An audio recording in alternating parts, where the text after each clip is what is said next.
Yannick Gacheux, vous êtes hébergeur. Donc, la boucle est bouclée, agréé en données de santé avec Corail. Donc qu'est-ce que ça va changer déjà concrètement dans votre activité, ce transfert d'hébergement, ces différentes façons de procéder en externalisation? Oui, effectivement. Déjà, il faut une collaboration plus étroite, racontez-nous. Parce que c'est l'entreprise qui arrive à l'hôpital, concrètement. Oui. Je pense que ça rejoint l'accompagnement nécessaire en fait, au GHT pour aller vers la sécurisation des systèmes d'information de santé. J'ai pris une donnée qui était sur le site cyberveille santé.gouv.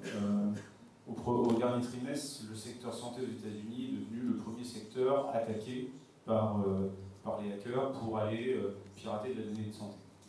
Devant tous les autres secteurs, ça représente plus de 26% des attaques de santé. Donc protéger sa donnée, ça devient quelque chose d'essentiel.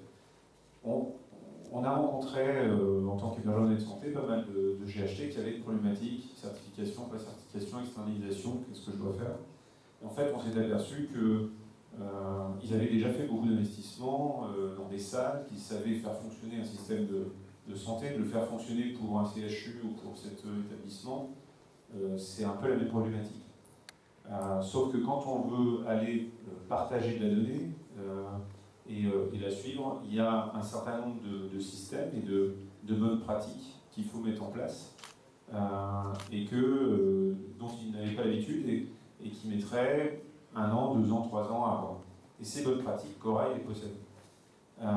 Donc notre analyse a été de dire, mais on peut amener cette couche de sécurité, de fiabilité, dans des salles qui sont conformes aux exigences du marché et aux bonnes pratiques de la PGSSIS, excusez-moi, et donc de certifier ou d'agréer d'une certaine manière les bonnes pratiques d'un hôpital avec en fait l'agrément d'un Corail. Donc c'est ça notre accompagnement et ce qu'on veut faire avec HADS Institute.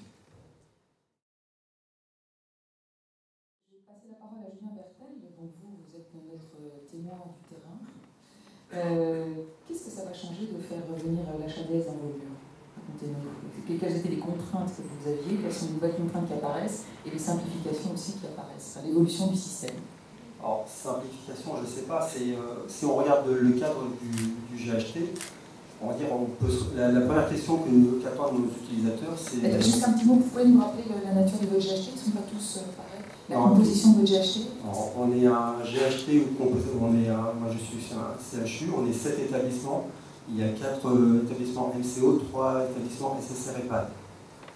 C'est-à-dire, le cas particulier de mon GHT, c'est que le CHU, on va dire, pèse grosso modo 80% du GHT, les autres établissements représentant 20%. Donc voilà, reprenez. La difficulté, l'attente, en fait, l'attente, la première démarche la première question qu'on s'est posée au moment de la mise en place du GHT, effectivement, c'est la partie hébergement de sécurité privée. Comment arriver à mettre en commun, on va dire, ces informations au niveau de notre GHT et la problématique soit d'agrément, soit de certification. Mais lorsqu'on interroge nos utilisateurs, en fait, ce qu'ils attendent avant tout, c'est du partage. C'est partager rapidement, c'est pas qu'on soit performant, on va dire, en compétences techniques, soit en hébergement, soit en externalisation.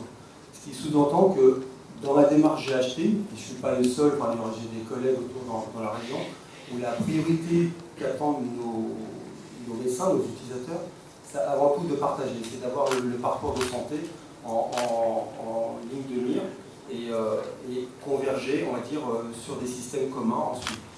Ce qui nous a amené à nous poser la question entre externaliser, ça veut dire reprendre tous nos systèmes de méthode et ça nous prend du temps, ou devenir certifié, et ça prend aussi du temps, qui sera difficile à vendre à des utilisateurs impatients qui attendent un service.